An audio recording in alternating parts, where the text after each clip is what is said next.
I've been happily married to my wife, Susie, for the past 4.5 years. From the start, we've had great communication, and over time, our connection has only deepened. Sure, there might be the occasional disagreement, like in any relationship, but nothing major or drawn out. We've learned how to respect each other's space and opinions. One of the things I'm especially proud of in our marriage is our strong, intimate connection. We maintain a healthy life, which has helped us stay close emotionally and physically. We've also kept a tradition of going out for dates every Friday, no matter how busy life gets. It's something we both look forward to. Professionally, I've been working long hours to provide for both of us, especially since Susie has been out of work for almost 2 years now. When she first lost her job, I'll admit it was a bit challenging. I had to pick up extra hours at work, and it felt overwhelming to manage both of our expenses on my own. There were times I worried about how long I could keep up with the financial pressure, but thankfully, my hard work paid off, and we've gotten to a much more stable place now. Susie, on her part, has made several attempts to get back into the workforce, but has always been rejected. Hence, with time, she has come to terms with her situation and transitioned more into the role of a stay-at-home wife. Although she does occasionally work as a freelancer here and there, her income isn't really significant. Susie and I don't have any children, so her day-to-day routine primarily revolves around household tasks like cooking and cleaning. She's very dedicated to keeping our home in order, but she also enjoys relaxing in front of the TV and watching her favorite series. I would always encourage her to get out of the house more often and do things she enjoys outside of our home, whether it's meeting up with her friends or even joining a gym to get some exercise. But the truth is, she rarely ever took me up on these suggestions. As a result, because of her sedentary lifestyle, Susie gained a fair bit of weight over the years. Now, let me be clear. This was never an issue for me. I love Susie no matter what, and her weight had no impact on how I felt about her. To me, she was still the wonderful, loving person I fell in love with, and I made sure she knew that. However, one evening, when I came home from work, I found Susie in a state of complete distress. She was crying, sitting on the floor. I rushed to console her and asked what was wrong.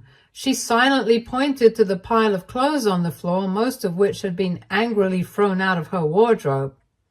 She told me while crying that she didn't fit into her clothes anymore. She revealed between her tears that she didn't even recognize herself in the mirror anymore due to her weight gain. I did everything I could to console her, reassuring her that she was still the same amazing woman I had married and that her weight didn't change that. I even suggested we go shopping together so that she could buy some new clothes that would fit and make her feel better. My intention was simply to ease her frustration by getting her outfits that she felt good in. But my suggestion backfired.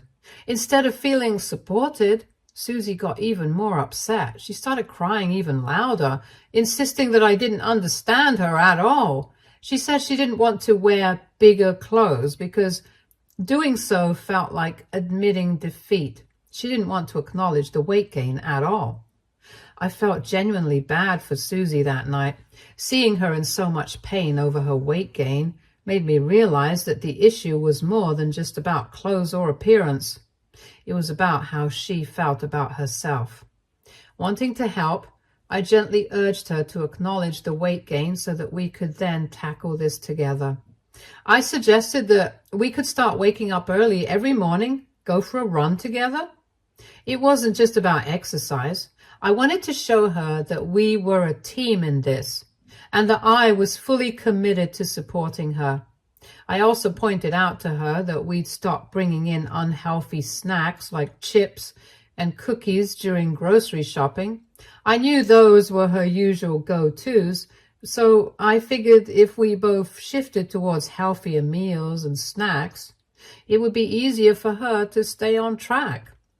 At first, Susie seemed reluctant. I could tell she wasn't fully on board, and it made sense. This was a big change, and she was already feeling vulnerable. But after some time, and with a bit of encouragement, she agreed to give it a try. Over the past 10 to 11 months, we've completely transformed our lifestyle together. In the beginning, it was tough for both of us, especially for Susie. She had to adjust to a whole new routine of waking up early with me and fitting in exercise where she hadn't before. But little by little, things started to click.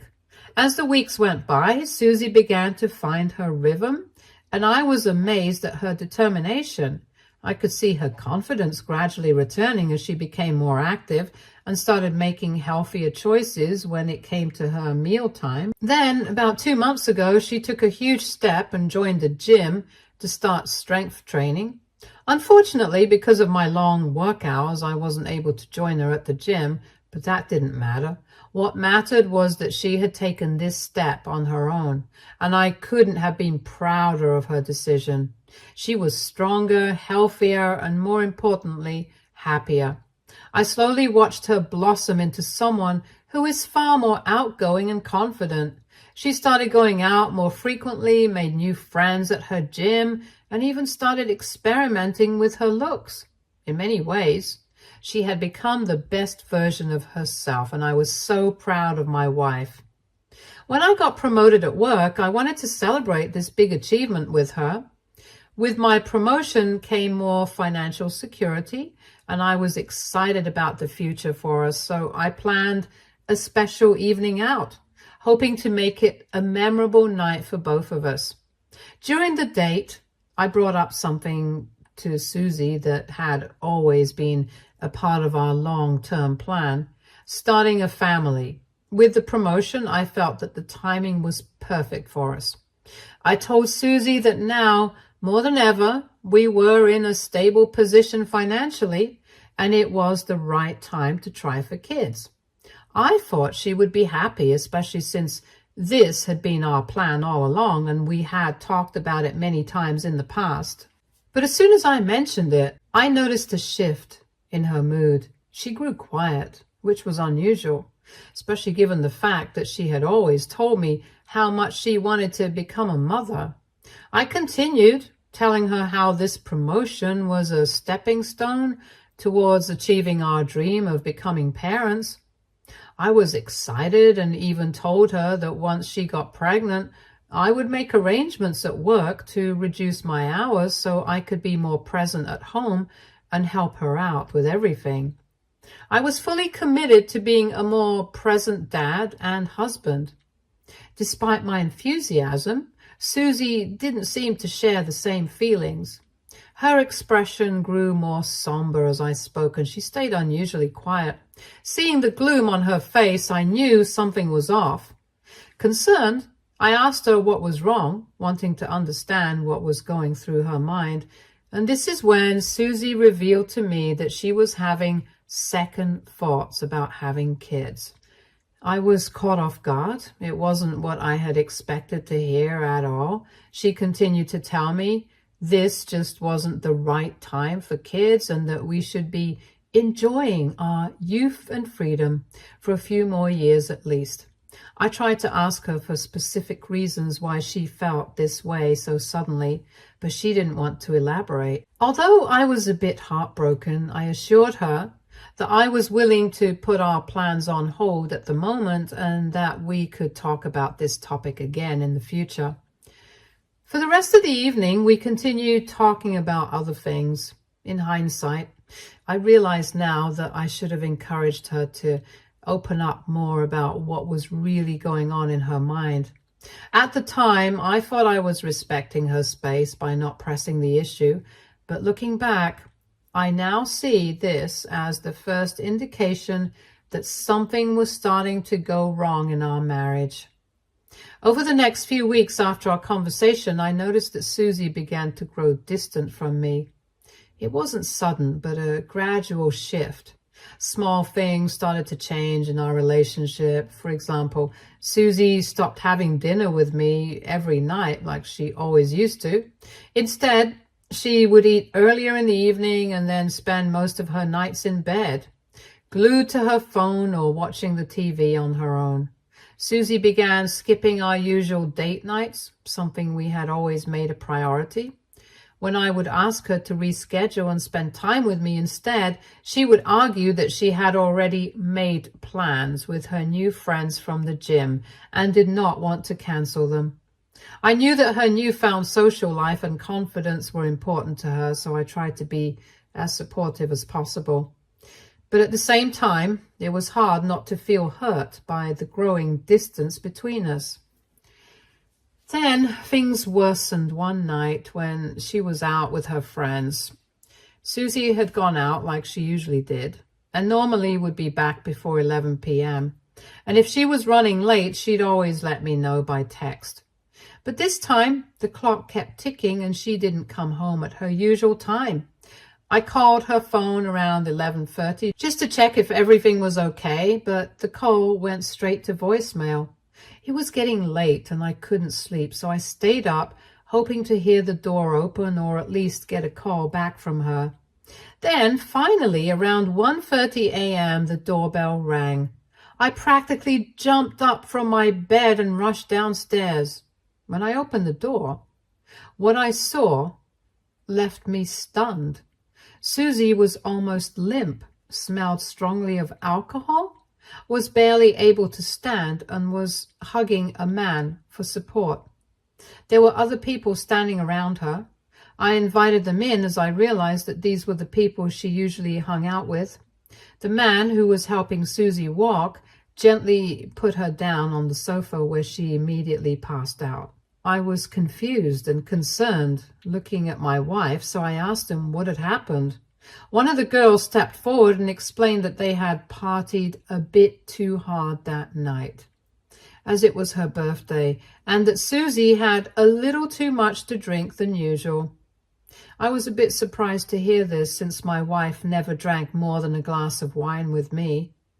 The girl continued to assure me there was no reason to worry and that they had made sure to bring her home safely, along with her phone and handbag, which they handed over to me.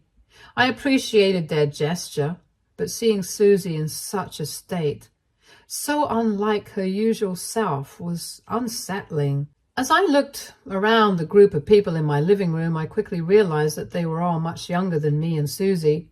I had never met them before and asked if they were in their early 20s. They all nodded in confirmation. One of the guys introduced himself as Mark and mentioned that they all went to the gym together, which is how they became friends with Susie. I nodded and thanked them for bringing her home. After they left, I felt a deep sense of unease. Seeing my wife passed out on the couch like that, after what seemed like a wild night out with people so much younger than us, left me with so many questions. The next morning, I gently confronted my wife about everything, and I asked her about the night, specifically about how she had ended up in such a state. But instead of showing concern or regret, Susie tried to brush it off.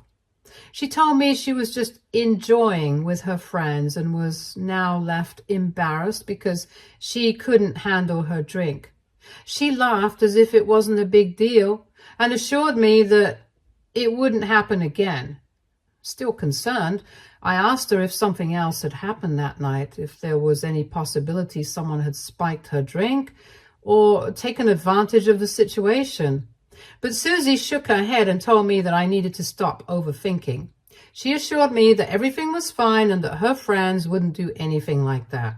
She insisted it was completely her fault for drinking too much and she had simply lost control. I then asked her more gently why she had been drinking so frequently. She started to look irritated as she answered that apparently this is what young people usually do when they hang out, and she wanted to fit in. She admitted that she had always limited her drinks to 3 or 4 shots while hanging out with them, and to cover up her tracks from me, she would even come back home and quickly brush her teeth so I wouldn't notice the smell of alcohol. That admission surprised me. It wasn't just about her drinking.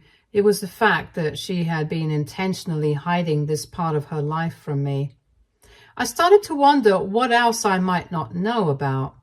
Trying to piece everything together, I asked her if this was the reason why she never wanted me to meet her friends. Maybe she thought I would judge her, or maybe she felt embarrassed about it. But instead of explaining, Susie rolled her eyes in exasperation. She snapped back, saying it wasn't mandatory for me to meet her friends and that there was no reason for me to make a big deal about it.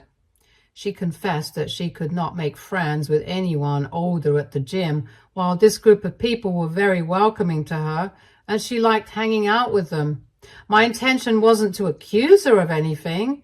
I calmly reassured her that I had no issue with her making new friends or who they were. I was simply curious about why she hadn't told me sooner. From that point onward, Susie's behavior only became more concerning. Now that she had admitted to going out drinking with her friends, it seemed like she no longer felt the need to hide any of her actions from me. In fact, she began dressing in much more revealing outfits whenever she went out. Short skirts, low-cut tops, high heels. What bothered me even more was that she began coming back home later and later. Susie would come back in the early hours of the morning, always completely drunk and barely coherent.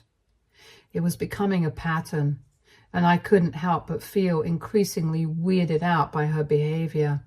This wasn't the woman I had married. In addition to her late-night outings, my wife also started neglecting her responsibilities around the house. She stopped cooking meals altogether, something she used to enjoy doing for both of us.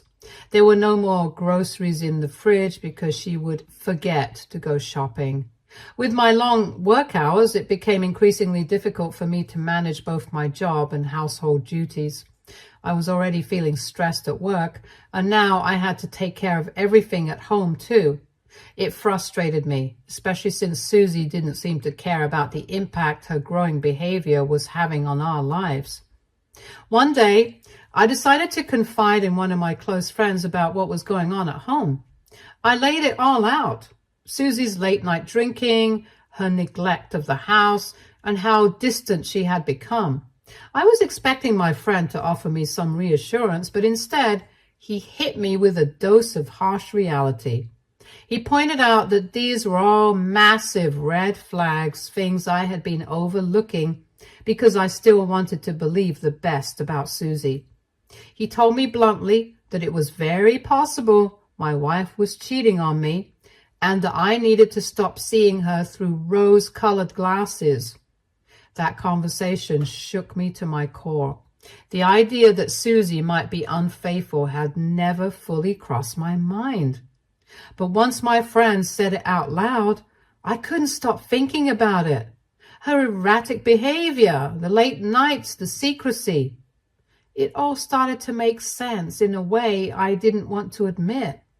I grew wary, and from that moment I began paying much closer attention to her actions. One thing I noticed immediately was how much time she spent on her phone. She was constantly texting or scrolling through social media.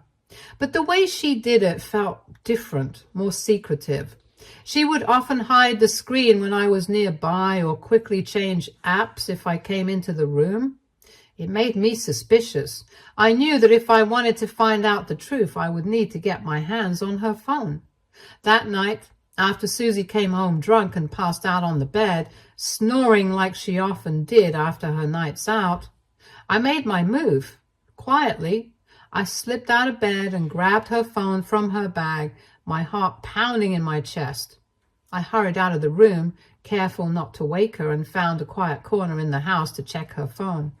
It felt strange and wrong, but I had to know the truth, even if it meant going behind her back.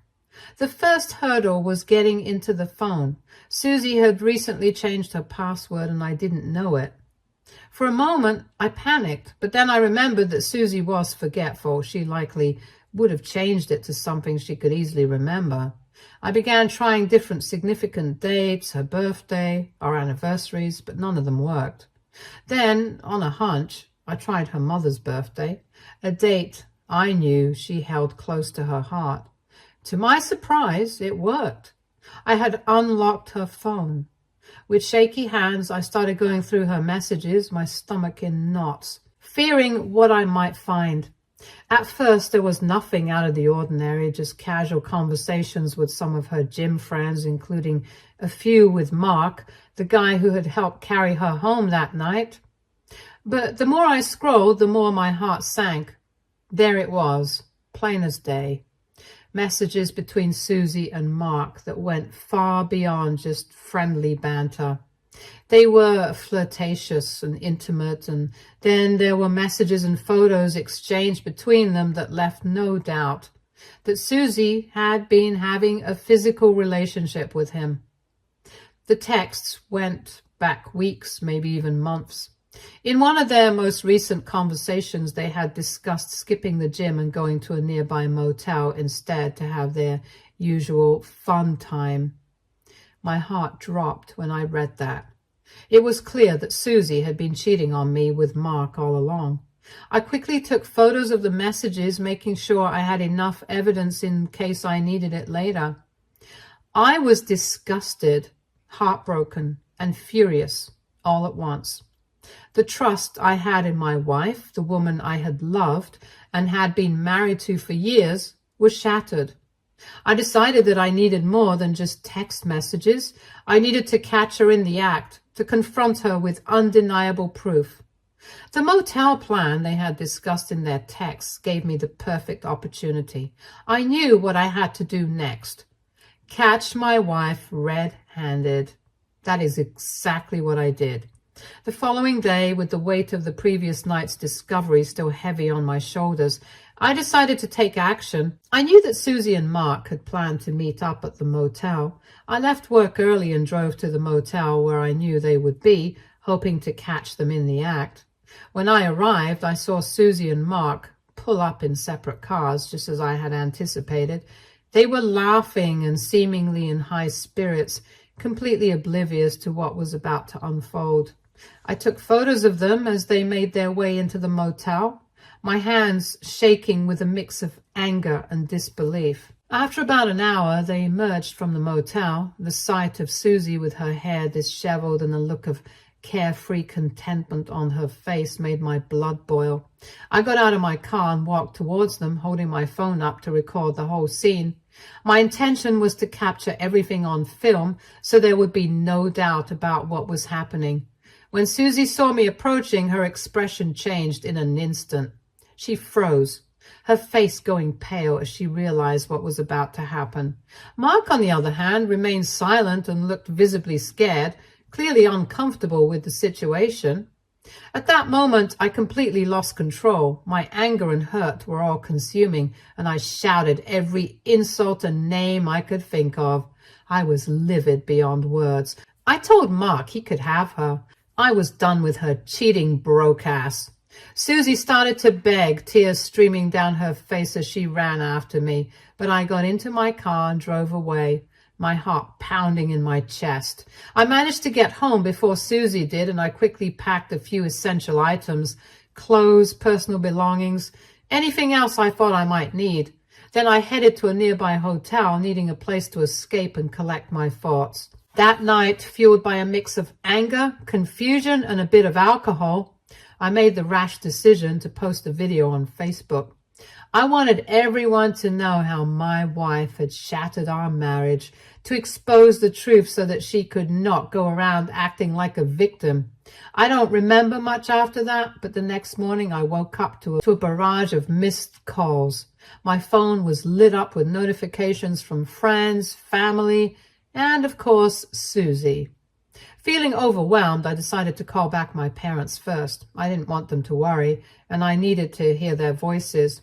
When I reached my dad, he expressed his disbelief that Susie had been unfaithful and offered his full support if I wanted to leave her. I felt reassured by his support, but then I called my mom, and she had a very different take than my dad. While she acknowledged my pain and the reason for my reaction, she told me that she wanted me to carefully think things over with a much clearer head. I was taken aback as she continued to emphasize that Susie was my wife and that family is family no matter what. I argued that Susie had cheated on me, so she was no longer going to be my family. My mom argued that sometimes accidents like this can happen in a family and that not everything is so black and white.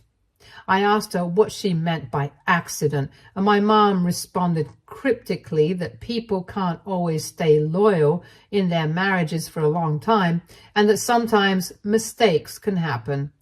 Confused and hurt by her words, I pressed further, asking her if she had ever cheated on Dad, but she remained quiet, and that has only confused me further. Since then, I've been plagued with unsettling thoughts that my mom might be hiding something. No good parent would ever encourage their child to work things out with a cheating partner. I can't help but wonder if my mom is concealing something from us, which is why she's pushing me to reconcile with my cheating wife. AITA for suspecting my mom? Or am I overthinking this because I've just been betrayed by my wife? Update 1. To clarify further on why I'm suspecting something is wrong, my mom has always been incredibly supportive, just like my dad. As their only child, I've been raised with love and encouragement, and my mom has always stood up for me, never even letting anyone bully or talk down to me. Yet, for some reason, she believes Susie deserves another chance despite the infidelity. After reading some of your comments, I'm now considering getting a DNA test done. I don't want to discuss this with my dad before the results are in. If the test confirms that I'm biologically related to both my parents, then I suppose there's nothing to worry about. Also, Susie has been bombarding me with texts and voicemails begging for forgiveness. She admitted that she felt very flattered when Mark showed interest during her gym sessions. She said it felt weirdly sexy to be desired by someone younger and that she just couldn't resist him, despite her pleas for another chance. I'm beyond caring at this point. Update 2. Thanks to some of your suggestions, I've reached out to a lawyer to begin the divorce process with my ex. Since Susie cheated, I know I won't have to pay her alimony, and will also be asking her to move out of my house soon. Now, coming on to the most important part of the update, my dad was a bit curious when I asked him to join me for the DNA test appointment this week. I simply told him it was to check for any potential genetic disorders that might run in the family, and he didn't press further. I also asked him not to mention it to Mom, telling him that it might make her worry unnecessarily about potential conditions before the results came out. He agreed to keep it quiet without thinking a lot. It breaks my heart to lie to him, but it's the only way for me to uncover the truth without alerting my mom beforehand. I'm still waiting on the DNA test results for now. We'll update once I know more. Update 3. Well, I guess we were all right. My DNA test is out and it has proven that I'm not biologically related to my father. I couldn't stop crying when I found out and drove straight to my parents' house. My dad's eyes nearly popped out when he read the results and my mom went pale. I won't go into the ugly details because I'm too angry and shaken to write them all out. But my mom finally broke down in tears after she kept denying it initially and admitted that she had an affair with a guy 35 years ago. She got pregnant with me from that affair, but since she was also intimate with my dad, she hoped I might be his. When I was born with brown hair, unlike both my parents' blonde hair, she suspected strongly that I was the other man's child. However, not wanting to destroy her marriage, she ended things with him quickly and kept the secret hidden. My dad had never questioned her, as he had never thought he had a reason to, and had always accepted me as I was. After my mom's confessions, my dad was understandably furious. There were a lot of tears and harsh words exchanged, but to keep things short, my dad and I are now staying in my hotel room. He looks numb and hasn't spoken to me much. I feel immense sympathy for my dad because I somewhat understand what he's going through. I can't believe that both my wife and my mother turned out to be such frauds. Update 4. Sorry, it's been almost a month since my last update. First of all, I want to reassure everyone that my dad hasn't abandoned me after the DNA test. He loves me and has made it clear that I will always be his son no matter what. I feel really grateful to have a parent like him. However, he has lost all forgiveness for my mom. He asked her to move out despite her desperate pleas and even threatened to throw her belongings out if she didn't leave peacefully. In the end, she went to stay with her sister. I have refused to even look at her as I am so disappointed by her deceit. My dad has met with his lawyer this week to proceed with his divorce. Now, coming to my ex, Susie has been served with divorce papers and has been asked to move out. Obviously, she didn't take this lightly and had the audacity to show up at my office begging for another chance. I yelled at her publicly for being so shameless, warning her that if she ever came near me again, I'd get a restraining order. She has no other choice left but to move out. For those asking, I've removed the video of catching her red-handed from my Facebook account for now, but I have stored it securely so I can use it as evidence during our divorce. That snake isn't getting a dime from me.